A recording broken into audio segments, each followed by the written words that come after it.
To build this table, I had to reinvent some pretty old technology. Well, I made it giant and slapped a router onto it. This has just become my life.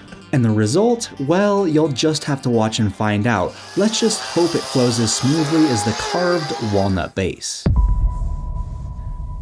So I went to the lumber store and I left with more rustic walnut than I probably should have, which will give me a good opportunity to pick through these because I need clear boards for this project. Which, truthfully, if you've never tried this method, it's insane how well it works. By going to the lumber yard and specifically buying a rustic walnut, it ends up being, and I'm not kidding, half the cost of premium boards or a sixth of the cost of slabs per board foot. And as I already mentioned, I need clear boards for this coffee table, so I just bought a bunch of rustic walnut. I'm using all the clear grain and saving all of the rustic grain for a different project. And this one, it really is gonna be a good one.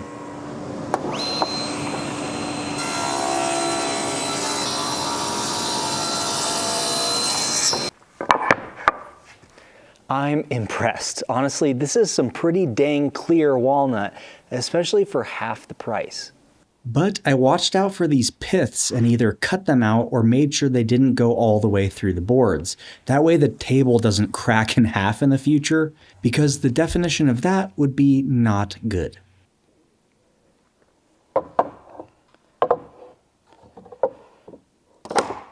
Overall, every part of this table is going to be intricate, and I'm really excited about the spirograph part because I don't know how it's going to come out at this point. But before we finish the tabletop, let's get that base glued up because it's going to be a lot of pieces. For the base, I'm gonna need a big ol' hunk of wood that I can carve away. So I got this 12-footer so that the color and texture remains the same throughout the whole carving. Whose idea was it to get a 12-footer? You'd be extremely surprised if you knew how much lumber it took just for one carved base. And keep in mind, this is for a coffee table. If I started cutting this board up willy-nilly into sections and gluing them up, it would take twice the amount of lumber. So I think the best course of action is to mark out every segment and leave the center hollow. Well, that is a lot more semicircles than I was first expecting.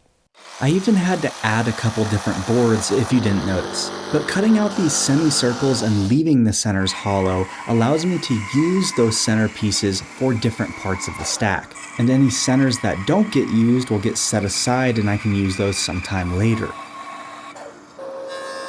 There's always a caveat though, because the challenging part of doing it this way is getting them jointed and actually glued together. In concept, it seems easy, but in real life, let's just say this was a little challenging.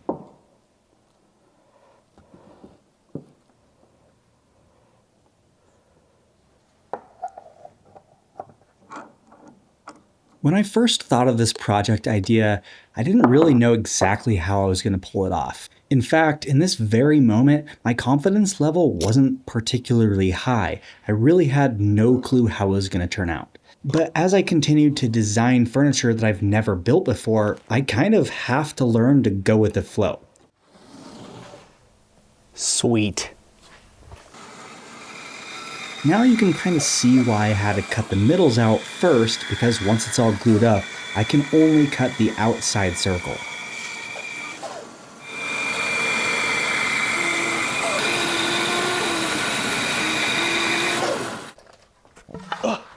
So you might be thinking, okay, cool, hotshot.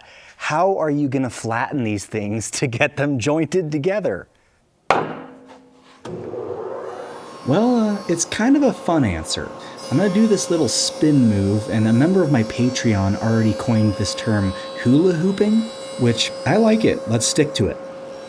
Any pieces that are smaller than 16 inches, I can just run straight through.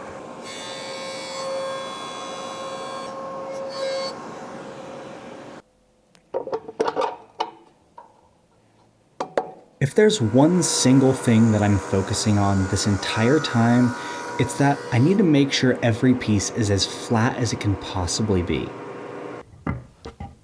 All right, so if I just glue these up right now willy-nilly, then they will slide all over the place. So I'm going to use a trick that I did in my last video.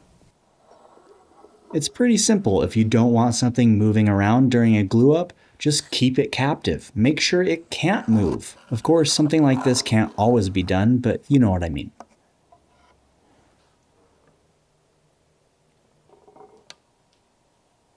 Uh-oh, this one's stuck. Did I glue it down?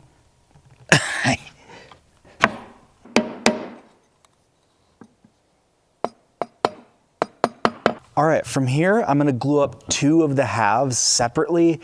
That way I don't have a whole lineup of glue joints to clamp down, because that would take way too much clamping force. If you've ever done crazy glue ups like this, then you probably know a little bit of forethought goes a long way and is very helpful. And the rather odd forethought I had on this was that I kind of need to do it upside down, which is a little weird. Why would that even matter? And in this case, it matters because there's a table underneath that I can clamp to. You were probably like, why is he doing it upside down? But now it makes sense.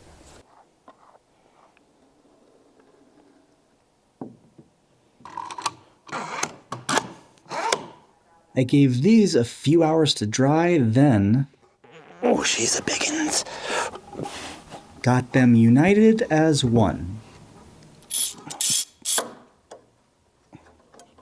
All right, it's been 1 day, but I think I'm gonna let this thing cure for 3 days or so that all of that moisture that I put into the wood can actually get out of the wood. I already finished the tabletop by running the 2 halves through the planer, jointing them, then of course getting them glued together.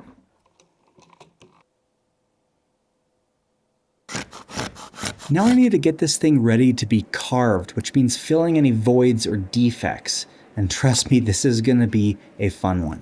I've definitely never carved a tabletop before, especially the way we're going to do it in this video. In fact, I've never seen anyone carve a table this way.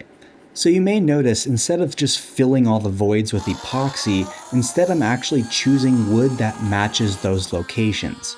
I don't want any dark voids on the surface that will take away from the look of the actual carving itself, especially since the pattern will be so even and geometric, almost mathematic. Anything that stands out will likely just detract from that.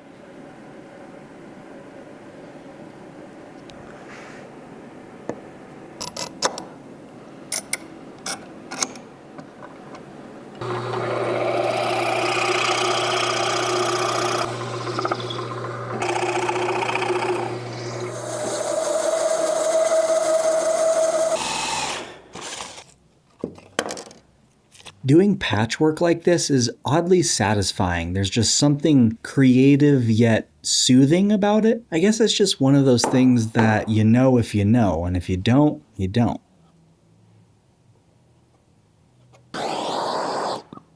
And speaking of knowing, I think it's time that I divulge the not so well kept secret of how I'm even gonna carve this table. I know you probably saw it in the intro, or maybe it autoplayed and you didn't see it. Either way, I thought long and hard how I could carve a tabletop like a CNC but without one. And the spirograph is a perfect freaking idea. Just like the childhood version, this gets me excited. Well, this isn't gonna be very fun for the wood shop, so I made it a lot bigger. Then I will be strapping a router to it. Thanks to Bamboo Lab for making this possible.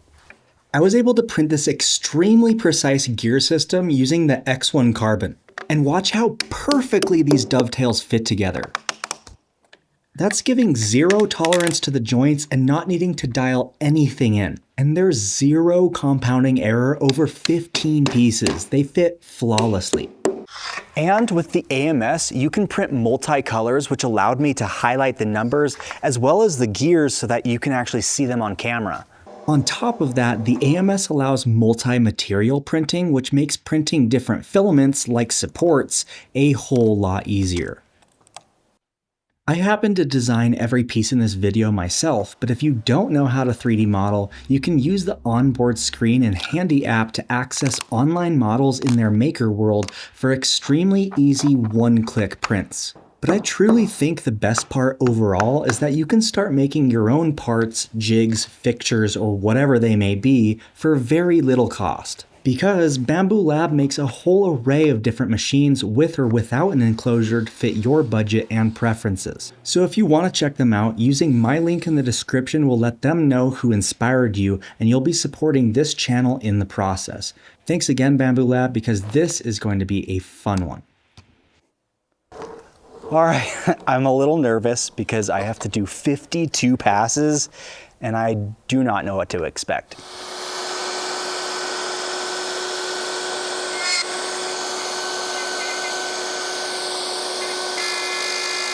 Oh my gosh.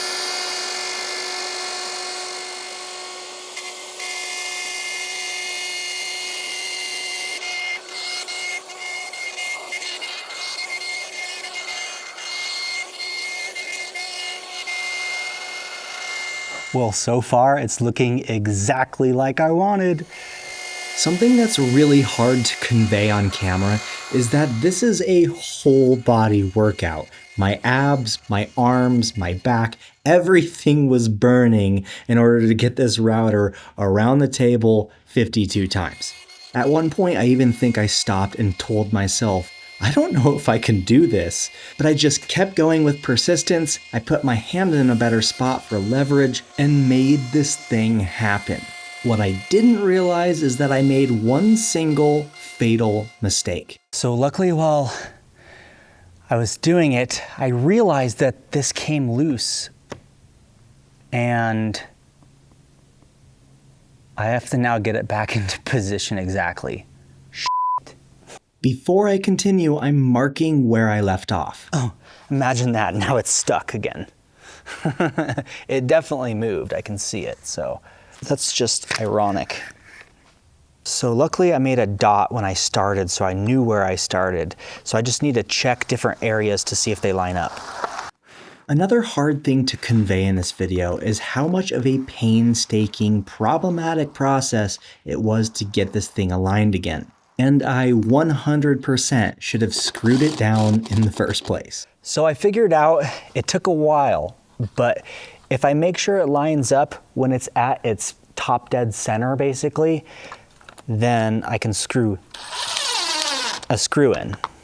Then I can switch it to a different spot, make sure it aligns perfectly top dead center, screw a screw in. And this worked about 90% of the way.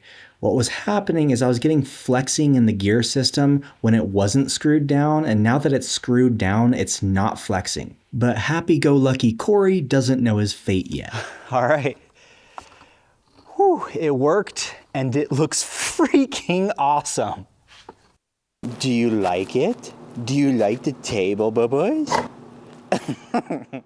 With the way I was spinning, I got pretty bad tear out and made double lines. So as much as I don't want to, I think I need to do another pass a little bit deeper, and I'm gonna spin the opposite way. Hopefully that'll help tear out. Yep, the fate that I didn't realize I had was that I was gonna have to do many more runs of this. Not just one or two more passes, but several more passes. And by now, my body is literally shaking. I'm so fatigued. So at first glance, it doesn't look like it got any better. But I have way less tear out this way, which is nice. I just need to keep doing light passes that are deeper and deeper, then I have a final solution.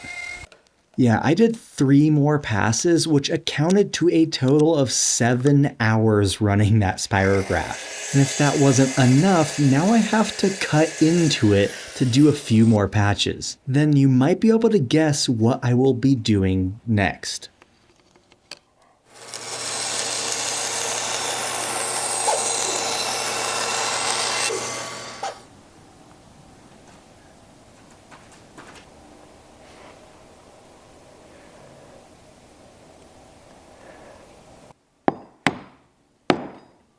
Well, any patches that go in need to be formed so that they match the pattern. And since this pattern is so exact and intricate, there's really only one good way to carve them back. Oh, got myself. Oh, mother. As long as I have all my fingers for the next step, yeah, I am doing more passes. And trust me, I can hear you now. Corey, just get a CNC. All right, so I did like 2 or 3 more light passes, and I was gonna put this thing through the drum sander to bring back some of those flat facets, but honestly, it looks really good how it is, so I think I'm gonna leave it. When these lines first occurred, I devised a plan that I would just continue going deeper and deeper, then throw this through the drum sander until it gets rid of those lines, basically taking 3/16 off of the thickness of the table. But an unsuspected surprise happened out of this. As I carved deeper, the pattern got better and showed better form. It just feels so nice to stand straight up. So now I 3D printed some jigs so that I could just sand away any defects or lines that are still there. That way I can keep this deep, beautiful profile of the spirograph and not have to do any passes with the drum sander or the router. And up until this point, I kept the gear screwed on just in case I would need to do more passes. But she is looking beautiful and ready for a little bit of stain to protect her from UV.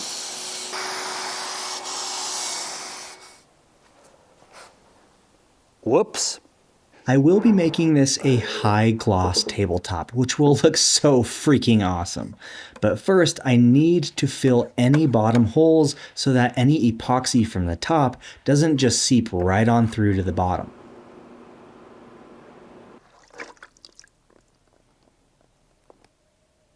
I'm using tabletop to seal the carving before I do the deep pour. That way I don't have any bubbles coming up in my deep pour. But here's a tip you should take very seriously. Don't use a brush like I am to spread it, especially on a carving like this, because it is just creating a huge amount of air bubbles. So at this point, I had to think really fast before it started curing. So my best thought was just to dump it upside down, get rid of any excess, and the bubbles would come out with it. This was not planned, but I'm resorting to what I have to do.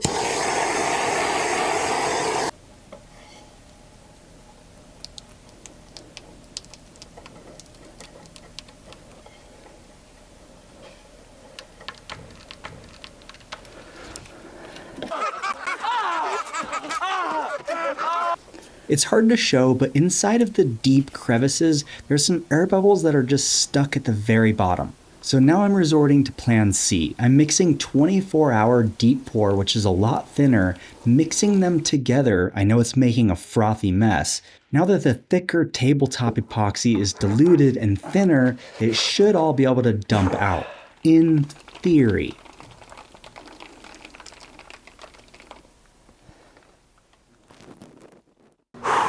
I really hope that works, because if it doesn't, I'm gonna have to redo the tabletop from the beginning. This has just become my life. Oh boy, we are looking so much better now. Ooh, so plan C worked, but now I just have to hope that both of those products mixed together actually cure properly. And I have no choice but to pour the final deep pour while everything's tacky versus letting everything cure and then sand it. So if I want adhesion, I just have to do it now. So let's overview. There's tabletop epoxy, 24-hour deep pour, and now a 3-day deep pour. And they're all mixed together. Let's really hope this cures. If it does, that's certainly a testament to how good SUPERCLEAR's products are.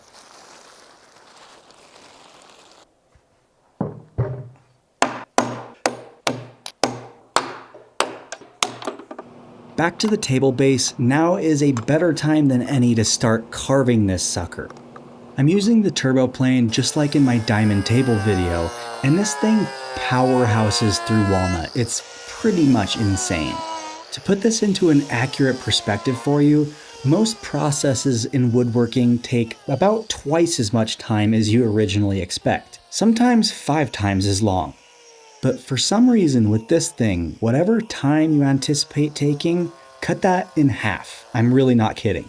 You'll see here in a second just how long it took me to carve this from an erratic blank to something that looks like a base, although it won't be staying this shape. Well, I'm surprised by 2 things. One, that I remembered to wear an apron this time. Oh. And 2, that I got this roughed out in like an hour and a half. That's insane. To get this curve just right, I printed a template straight from my model, which makes it really easy to check as I fine-tune everything. Of course, if you have a massive lathe in your shop, this process would be much faster that way. But doing it this way was honestly very reliable. I was surprised.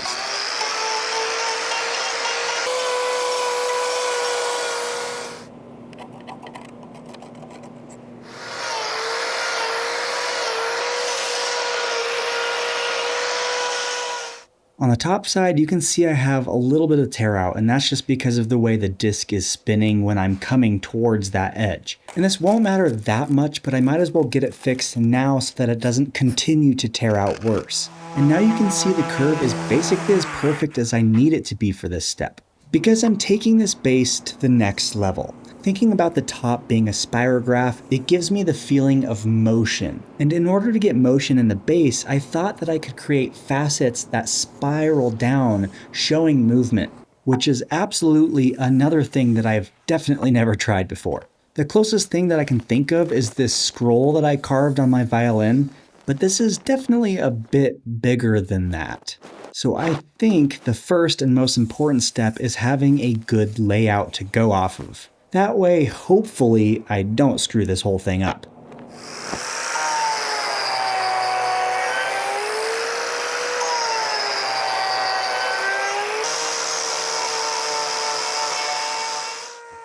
If you haven't tried carving like this, it's actually a lot of fun. You'd be surprised at how enjoyable it is. Based on how much space you have, you might have to post up in a backyard or on a driveway, because it does get a little bit messy even with the dust collection. But realistically, the vacuum sucks up pretty much all the fine dust, and only the heavy particles actually get thrown to the floor.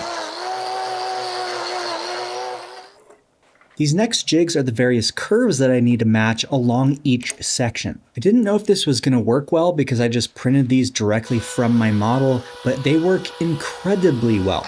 If you happen to want access to these files, I'm giving them away free to my Patreon members as well as new channel members. By joining our new YouTube memberships, you would gain access to exclusive content that's filmed separately, with more information and a lot of really good tips and tricks constantly. So this is essentially parallel to Patreon, except you don't have to leave this platform. You can stay on YouTube. Check out the link below and see which membership tier fits your budget the best.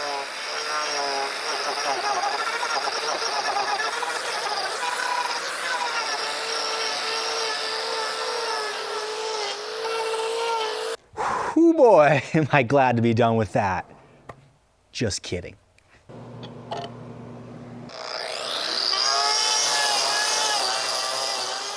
Okay, I promise they're all done now. Except for that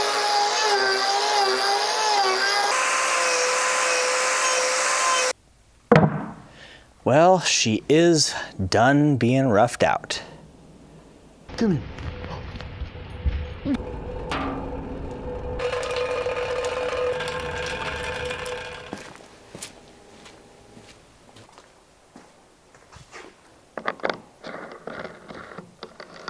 One thing that I've quickly noticed is that the inside radius of the curves is pretty tight, so I'm actually only using the very tip of the sandpaper. So what I did is I magically cut a section out of this foam backing pad, and that will allow more sandpaper to contact the surface. You can kind of see that it conforms just enough to flatten the surfaces, but it's not too soft where it's making things worse. The only silly drawback is that occasionally I catch an edge and it tends to get torn up in a split second, kind of like this.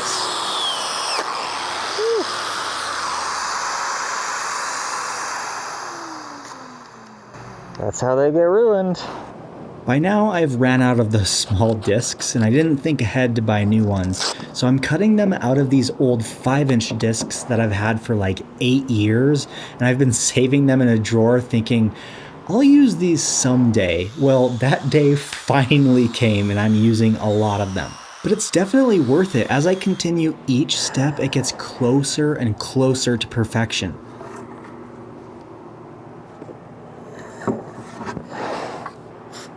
The last thing I'm doing before final sanding is just filling any holes that came to the surface. That way, during final sanding, everything is dead smooth.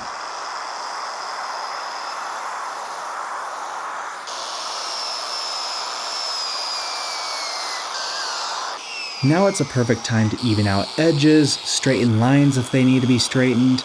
And I guess in this case, we're not really straightening lines, but we're making them look cleaner, I guess. And to take care of that pesky tear out that I was having on the top side, I'm just gonna run it over the joiner one time, which is just another amazing reason to have a 16-inch joiner. This next jig is a 2-part jig that I printed. The inner circle gets snapped in so I can route that section, then it can be pulled out so that I can route the other section. Which I wish I could explain how much of a life changer this is. Being able to make the exact jigs that I need, the exact size I need, and how much tolerance I give each one, so how tight they fit, it's amazing. As long as something doesn't go wrong with my router bit. Oh my god, I got lucky. The freaking bearing came loose. Luckily, things didn't go haywire, but it cut a little bit further than the template. I think I got lucky.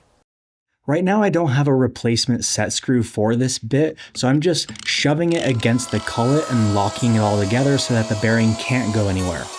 Otherwise, you might be wondering what this is for, and it's actually for a bearing. Because heck, everything is so spinning themed on this entire table, I figured why not make the tabletop spin itself. And to be able to screw the tabletop on later, I need to carve out a section inside of the base so that I can get a drill in there. So this crazy looking thing that I'm using right now is the Arbortech ball gouge, and if I do say so myself, it looks like the perfect tool for exactly what I need. There's no dust collection, at least that I have hooked up right now, but it does result in this really cool phenomenon.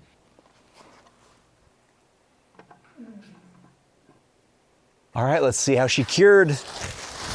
Looks like we almost glued the forklift to the table. Well, everything cured luckily, and even the stuff on the plastic cured, which was all the mixed together stuff. So that's quite a relief. Let's get this thing turned into a circle.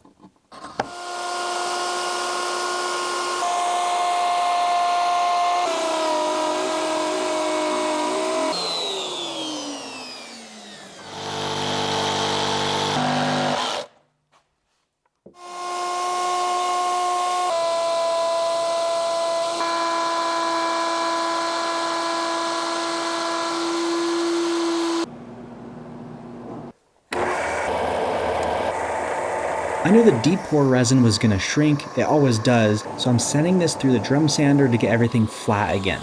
I purposely made this tabletop 36 inches wide, knowing that my drum sander can fit up to 37 inches wide, so I'm definitely testing it to its limits.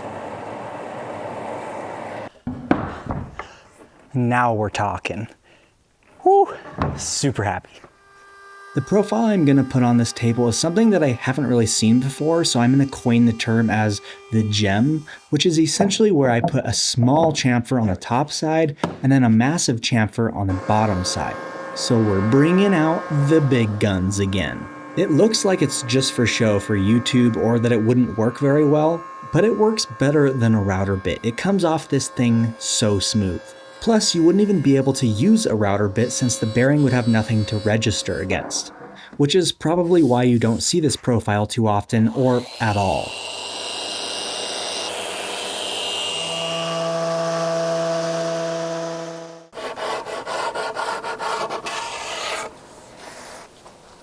This piece is definitely much different than what I'm used to. Since it incorporated several new processes that I've never tried before, I went into it blind. But here's a few things that I learned along the way that could help you in your process. First of all, just because you haven't done it before doesn't mean you can't do it. Stop telling yourself that. You absolutely can. Second, if you feel like there's moments in the project where you do not know how it's going to turn out, just keep incrementally working at it and it will get better. Third, if I seem like I'm a perfectionist, it doesn't mean you have to be as well.